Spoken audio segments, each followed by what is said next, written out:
Views today live में आपका स्वागत है। मैं हूं अरुण चिब। आज उमर अब्दुल्ला ने अब बजट पेश किया और काफी समय से उम्मीद थी कि उमर अब्दुल्ला जब बजट पेश करेंगे और क्या जो उन्होंने मैनिफेस्टो में अपने वादे पूरे किए थे वहां पर उसकी कोई घोषणा होगी, क्या लोगों को कोई तोहफा मिलेगा।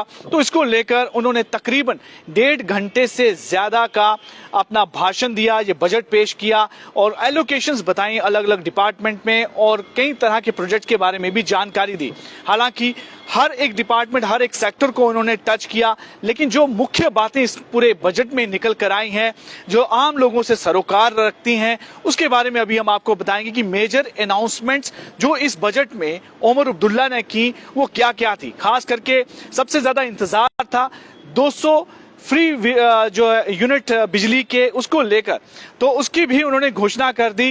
ये बताया गया कि 200 यूनिट फ्री बिजली दी जाएगी उन परिवारों को, उन लोगों को जो AAY के अंडर आते हैं, यानी कि अंत्योदय अन्न योजना के अंदर आते हैं, उनके लिए जो है 200 यूनिट फ्री बिजली की घोषणा की गई है। और वहीं पर जो अन्य दूसरी योजनाएं हैं वो ट्रांसपोर्टेशंस को लेकर हैं कि क्या ट्रांसपोर्टेशंस जो है वो उसमें महिलाओं के लिए फ्री ट्रांसपोर्टेशंस की अनाउंसमेंट की। ये एक बड़ी अनाउंसमेंट है महिलाओं के लिए। और उसके बाद कुछ और अनाउंसमेंट जो की गई हैं जिसमें ये कहा गया है कि AAY बेनिफिशियरी जो है उनको 10 किलो फ्री राशन हर महीने मिलेगा और अप्रैल से इसकी शुरुआत होगी। वहीं पर गरीब लोगों के लिए यानी AAY कैटेगरी के लोगों के लिए जो मैरिज असिस्टेंस हुआ करती थी उसे भी बढ़ाया गया।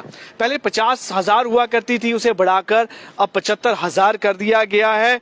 और ये भी जानकारी दी उमर अब्दुल्ला ने अपने भाषण में और अपने बजट जब पेश कर रहे थे कि 200 और बसेस जो हैं वो जम्मू कश्मीर के लिए, जम्मू और श्रीनगर के लिए जल्दी ही इंट्रोड्यूस की जाएंगी, ताकि जो फ्री बसेस की यात्रा होगी महिलाओं के लिए उसमें महिलाओं को काफी फायदा होगा। तो कुल मिला के 4-5 ये ऐसे मुद्दे थे, ऐसे अनाउंसमेंट्स थी जो सरकार ने बताया कि काफी बेनिफिशियल है। लेकिन वहीं पर डेली वेजर्स के लिए कोई अनाउंसमेंट नहीं की गई और डेली वेजर्स उम्मीद कर रहे थे कि उनके बारे में भी कहीं उनकी रेगुलराइजेशंस को लेकर अनाउंसमेंट हो। फिलहाल उसका कोई जिक्र नहीं था। और दूसरी तरफ उम्मीद थी कि जो गैस सिलेंडर की बात की गई थी कि फ्री गैस सिलेंडर होंगे, उसकी भी उसमें कोई जिक्र नहीं किया गया। तो अन्य कई तरह के और भी लोग थे, रहबरे खेल, रहबरे ज़रात और NYC, ये भी उम्मीद कर रहे थे कि इनकी रेगुलराइजेशन पॉलिसी के बारे में, रेगुलराइजेशन को लेकर कोई अनाउंसमेंट सरकार करेगी, उसके बारे में भी किसी तरह की कोई अनाउंसमेंट नहीं की गई। तो कुल मिलाकर युवाओं के लिए जो है ये बजट उनके लिए कुछ भी खास नहीं था। उनके लिए वही मुश्किल है जो पहले वो सहते आ रहे थे।